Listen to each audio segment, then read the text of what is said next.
Le lancement de la Rover 75 est un moment important de l'histoire de la marque, car nous croyons qu'elle changera notre image de marque. Les véhicules Rover sont réputés pour leur style, leur élégance et leur raffinement. Le design et la conception technologique avancée de la Rover 75 en font un véhicule exceptionnel, capable de répondre aux normes de qualité les plus exigeantes. Bien entendu, c'est le client qui est le test ultime. Ce nouveau véhicule efface avec élégance les contraintes et redonne toute sa dimension au plaisir de la conduite.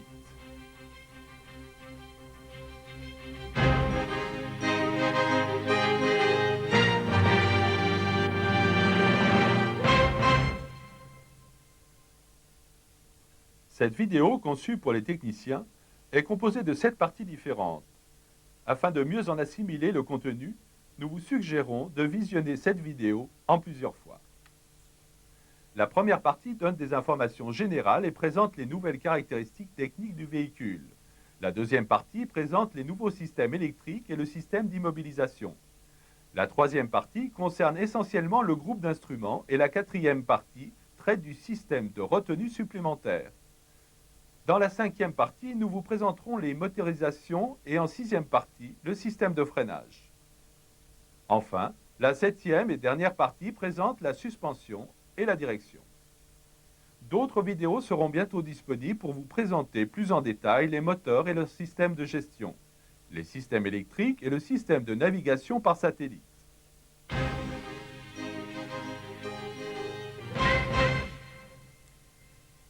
La Rover 75, véhicule de luxe, a été développée pour remplacer les Rover 600 et 800.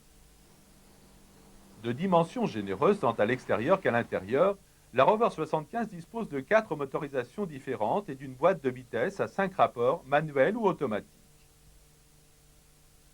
Il existe 3 niveaux d'équipements principaux qui peuvent être agrémentés par une large gamme de peintures et de garnitures intérieures, ainsi que par de nombreuses options et accessoires.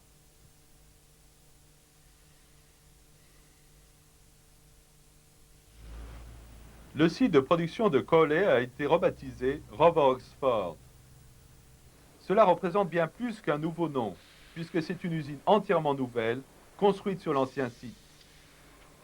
Représentant un investissement de 700 millions de livres, cette nouvelle usine est une preuve tangible de l'engagement de Rover Group dans sa démarche vers une qualité totale. De nombreuses innovations technologiques sont également disponibles, comme par exemple l'aide au stationnement, qui permet d'alerter le conducteur de la présence d'un obstacle à moins d'1,50 m. Lorsque l'obstacle n'est plus qu'à 35 cm, le signal sonore devient continu, indiquant ainsi au conducteur qu'il doit s'arrêter.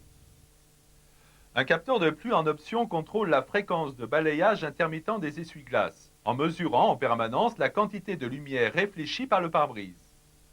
Dès que le pare-brise devient humide, la quantité de lumière réfléchie diminue et les essuie-glaces sont activés. Le système compense automatiquement les variations de réflexion de lumière dues à la saleté, aux éclats du pare-brise ou encore aux rayures provoquées par des balais d'essuie-glaces usés. La sensibilité du capteur peut également être ajustée à l'aide du potentiomètre de réglage d'intermittence d'essuie-glaces. Le capteur possède un réchauffeur interne pour dégivrer ou désembuer la zone de mesure. Un nouveau boîtier électronique appelé module de commande d'éclairage ou LSM gère l'éclairage extérieur, le réglage de la hauteur des phares et l'éclairage du groupe d'instruments. Placé sur le tableau de bord, le LSM est constitué d'un ECU et d'une façade de commande qui peuvent, si nécessaire, être remplacés séparément. Le module de commande d'éclairage contrôle l'état des feux extérieurs. Lorsqu'une ampoule est défectueuse, le LSM en informe le conducteur par l'intermédiaire du groupe d'instruments. Selon la configuration et le niveau d'équipement du véhicule, l'anomalie sera signalée sous forme de pictogramme accompagné d'un message écrit ou simplement par un témoin lumineux. Il est également important de noter que dans le cas où l'un des feux de position arrière ne fonctionne plus, le LSM allume le feu de stop correspondant en appliquant une intensité réduite égale à l'intensité de l'autre feu de position. Dans le cas où le LSM est défectueux, les phares et les feux de position arrière sont automatiquement allumés et les 2 feux de stop restent opérationnels. Toutes les autres fonctions du LSM sont désactivées. Dans ce cas, le LSM est en mode secours.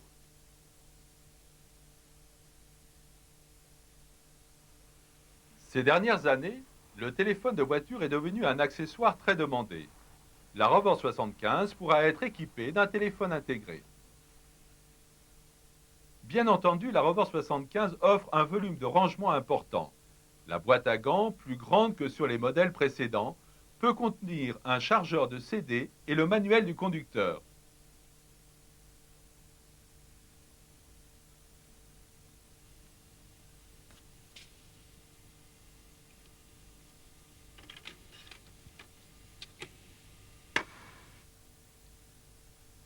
Le test-book est très utilisé lors des interventions sur le véhicule et un nouveau câble de diagnostic rouge se connecte ici, au-dessus des pieds du conducteur.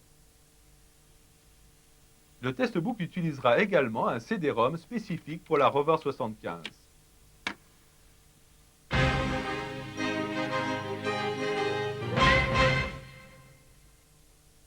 La complexité des faisceaux électriques des véhicules a considérablement augmenté ces dernières années, du fait que la plupart des systèmes soient pilotés par des modules électroniques. Cet accroissement du nombre de fils et de connexions électriques augmente la probabilité d'obtenir des pannes. Afin de minimiser ces problèmes de connectique, la Rover 75 utilise une technologie nouvelle, le multiplexage. Le multiplexage permet de connecter différents systèmes du véhicule pour former un réseau de communication. Ce réseau permet aux différents boîtiers électroniques d'échanger de l'information. Ce réseau fonctionne dans le principe comme un réseau téléphonique. Une vidéo spécifique présente en détail les nouveaux systèmes électriques, mais pour l'instant, voici un aperçu des points les plus importants. L'information, ou plus précisément les données provenant des capteurs, sont converties en signaux numériques et sont transmises au réseau. Ainsi, une sonde de température, par exemple, n'envoie qu'un seul signal au réseau, alors que précédemment, ce signal était envoyé individuellement à plusieurs boîtiers électroniques.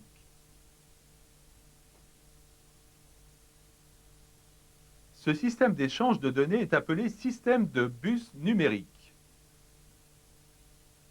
La Rover 75 utilise 3 systèmes de bus, qui sont reliés au groupe d'instruments.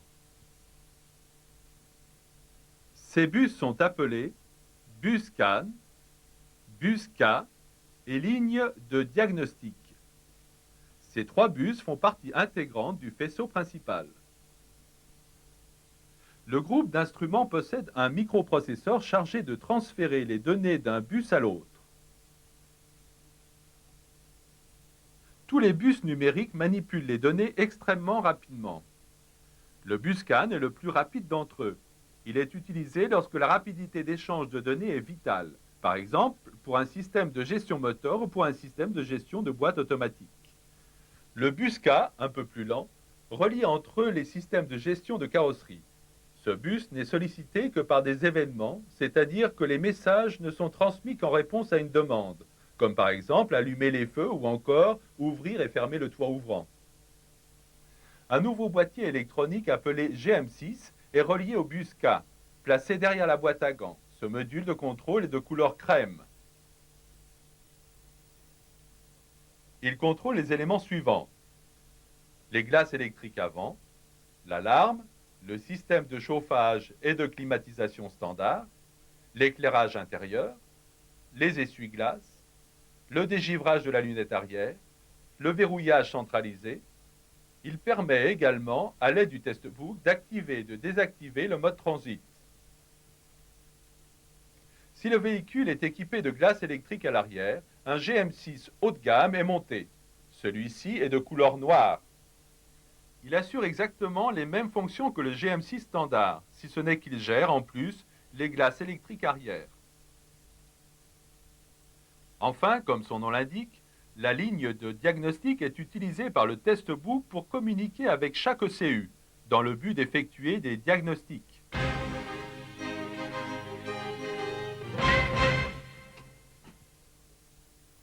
Le système d'immobilisation utilisé sur la Rover 75 est identique à celui de la nouvelle BMW série 3.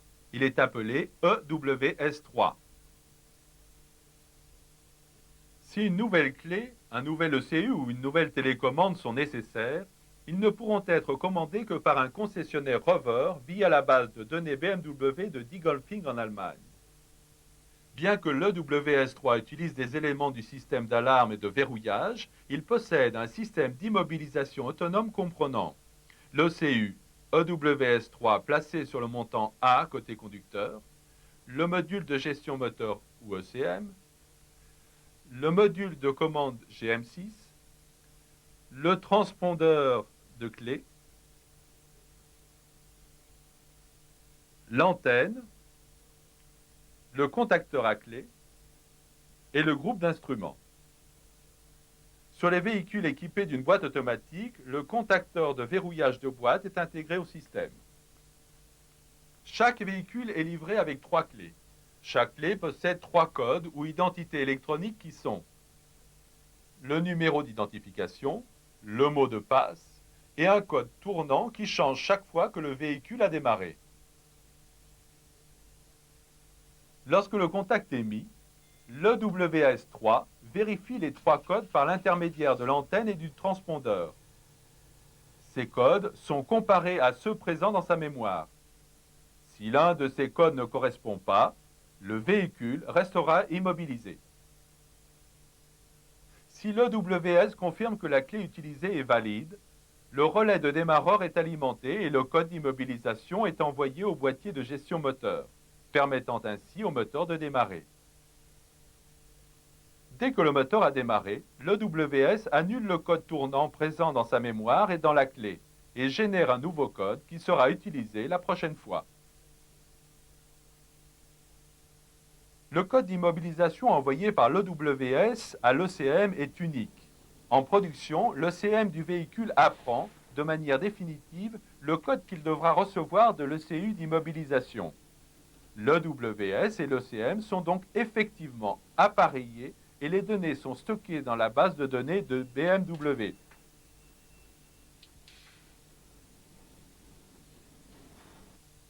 Il est donc inutile d'intervertir les boîtiers d'un véhicule à un autre, puisque les codes d'immobilisation ne correspondent pas et que le véhicule restera immobilisé.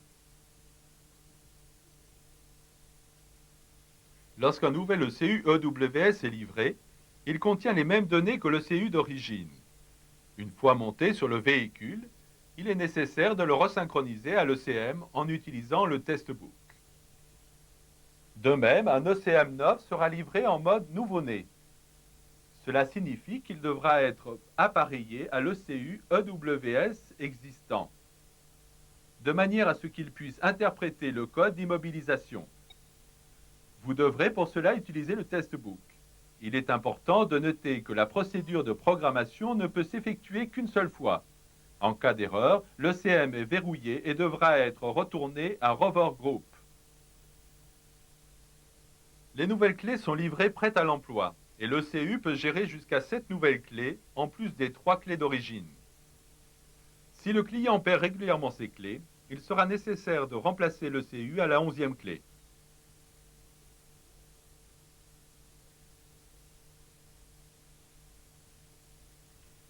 Il est important de noter que les clés avec émetteur doivent être resynchronisées pour activer les fonctions d'alarme et de verrouillage. La synchronisation s'effectue à l'aide du testbook. Au fait, il n'y a pas de code à clé sur la Rover 75. Les fonctions d'alarme et de verrouillage sont assurées, comme nous l'avons vu précédemment, par le boîtier GM6. Le système d'alarme est disponible avec des fonctions habituelles telles que la protection volumétrique et peut être configuré selon les préférences du client et selon les marchés. Une nouvelle option disponible est la sirène auto-alimentée, connue sous le nom de BBUS. Celle-ci n'est active que lorsque l'alarme est armée et se déclenche grâce à une alimentation autonome, dès que la batterie du véhicule est débranchée.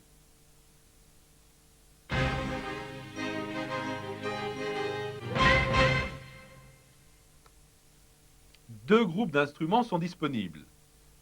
Le client pourra choisir entre la version standard et la version haut de gamme.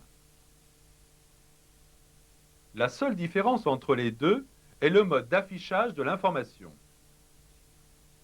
Les témoins situés dans la partie supérieure du groupe d'instruments standard sont remplacés sur le haut de gamme par une centrale de messages bicolore. Le groupe d'instruments est équipé d'un microprocesseur qui permet le transfert des données d'un bus numérique à un autre. Ce microprocesseur possède une mémoire permanente dans laquelle sont stockées des informations, telles que le numéro de châssis du véhicule, les intervalles d'entretien et le kilométrage du véhicule affiché par le totalisateur. La mise à jour du témoin d'intervalle d'entretien peut être effectuée à l'aide du testbook. Le module de contrôle d'éclairage mémorise également ces informations. Et dans le cas du remplacement du groupe d'instruments ou du LSM, il est important de suivre les instructions décrites dans le manuel d'atelier. À propos du groupe d'instruments, il est important de mentionner le nouveau système de navigation par satellite. Il en existe deux versions, une version standard et une haut de gamme. Une vidéo spécifique présente en détail les deux systèmes. Le marché japonais utilise un système de navigation différent, que nous n'étudierons pas dans cette vidéo. La principale différence entre la version standard et la version haut de gamme est le mode d'affichage. La version haut de gamme utilise un moniteur couleur de 5 pouces appelé Board Monitor, lequel contrôle également les fonctions audio. Il coupe le son du système pour donner les instructions au conducteur, en utilisant les haut-parleurs avant. La version standard, d'autre part, utilise un affichage monochrome, placé sur le groupe d'instruments haut de gamme et possède son propre haut-parleur. Les cartographies de chaque pays sont fournies à l'ordinateur via son lecteur de CD-ROM. Chaque système peut utiliser 2 langues, bien que 6 soient disponibles. Les 2 langues choisies par le client peuvent être configurées en concession à l'aide du testbook. En utilisant le système de positionnement global ou GPS, le calculateur reçoit les données fournies par au moins 4 des 24 satellites en orbite autour de la Terre et calcule, grâce à ces données, la position du véhicule. L'antenne GPS est placée sur la plage arrière et transmet les signaux du satellite au récepteur GPS, placé dans le coffre à côté du calculateur.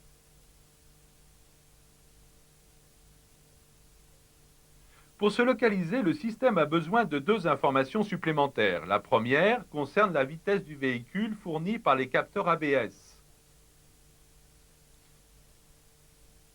La deuxième est la direction dans laquelle se déplace le véhicule. Celle-ci est déterminée par un gyroscope intégré au calculateur. Il est important de noter que l'espace derrière le bord moniteur étant réduit, les véhicules équipés d'un système haut de gamme ont leur tuner et leur module vidéo placés dans le logement de la roue de secours.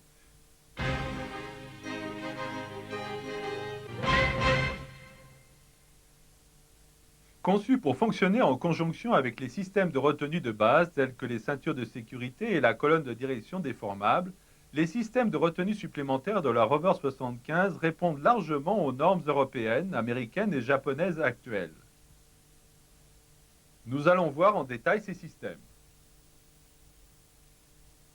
Les airbags conducteurs et passagers sont de série, de même que les airbags latéraux placés dans les 2 sièges avant permettant de protéger les occupants en cas d'impact latéral. Pour compléter l'airbag latéral, une protection de la tête est assurée par un airbag supplémentaire situé sur le montant A. Contrairement aux autres airbags, il est conçu pour se dégonfler doucement, afin d'assurer une protection prolongée, et met en moyenne 5 à 6 secondes pour se dégonfler. Les 5 ceintures de sécurité à enrouleur et à 3 points d'ancrage sont équipées de prétensionneurs pyrotechniques.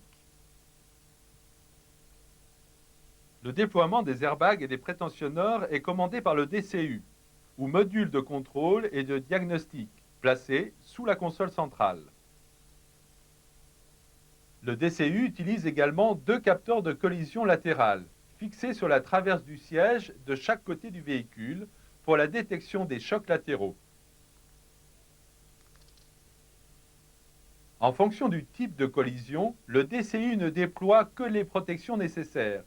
Par exemple, lors d'un choc arrière important, les airbags avant ne seront pas déployés, alors que les prétensionneurs de ceinture, eux, seront activés.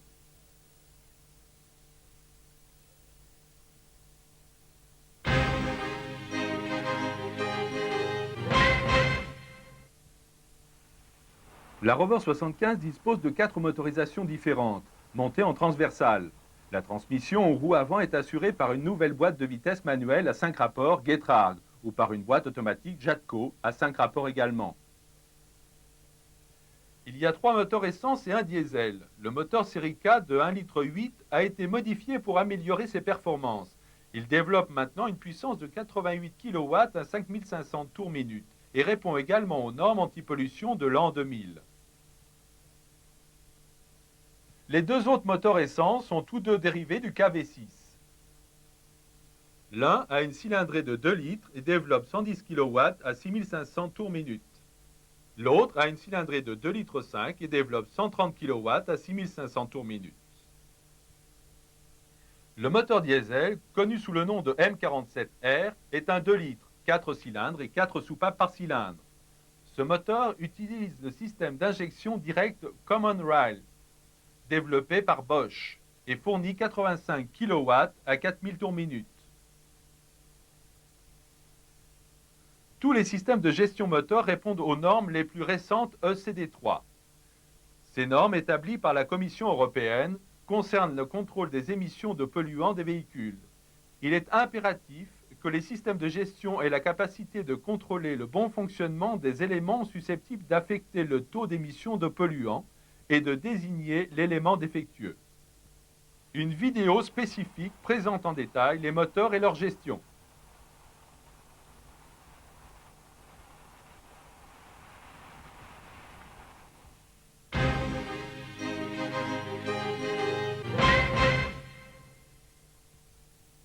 Le système de freinage à répartition en diagonale est assisté par servo-frein. Il est constitué de freins à disque ventilés à l'avant et de disques pleins à l'arrière. Les disques arrière possèdent également un tambour pour le frein de stationnement. Un boîtier Bosch version 5.7 est monté de série sur toute la gamme Rover 75.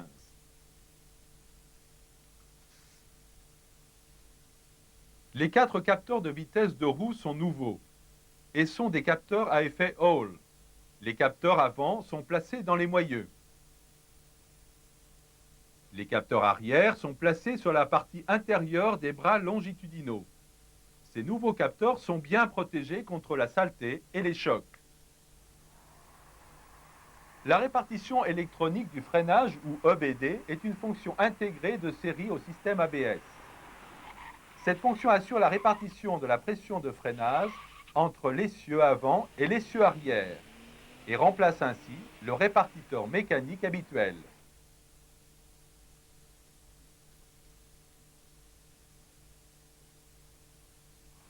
L'EBD utilise les informations fournies par les capteurs ABS pendant la phase de freinage pour mesurer la différence de vitesse entre les deux essieux. En fonction de cette différence, l'EBD active les électrovannes ABS pour limiter la pression appliquée à l'essieu concerné, optimisant ainsi l'effort de freinage et la stabilité du véhicule. Il est important de noter que l'EBD répartit la pression de freinage par essieu et non par roue. Dans le cas où une roue serait sur le point de se bloquer, cela serait corrigé par la fonction ABS et non par l'EBD.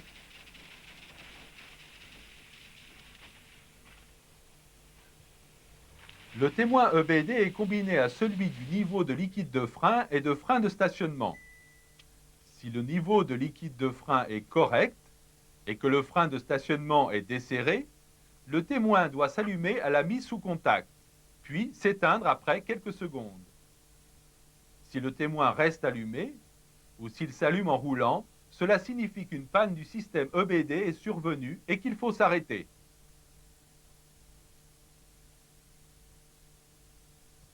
L'option anti-patinage est également disponible pour les véhicules équipés des moteurs KV6 ou M47R.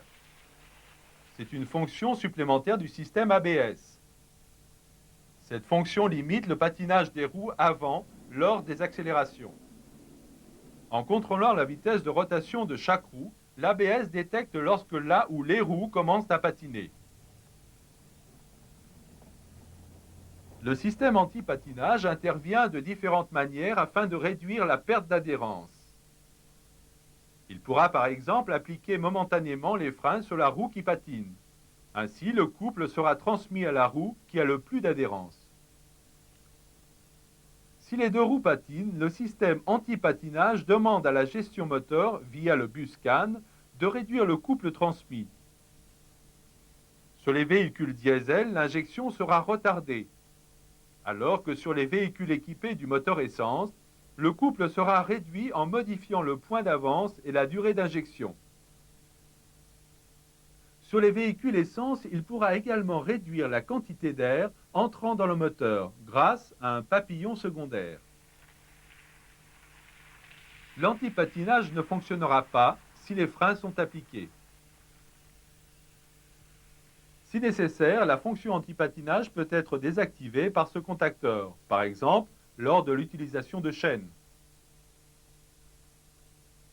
Cependant, l'antipatinage sera de nouveau actif lorsqu'on leur remet le contact, et chaque fois que le système effectue un autodiagnostic en allumant le témoin pendant environ 4 secondes.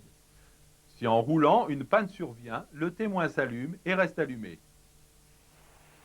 Lorsque l'antipatinage est déclenché, le témoin s'allume brièvement pour prévenir le conducteur.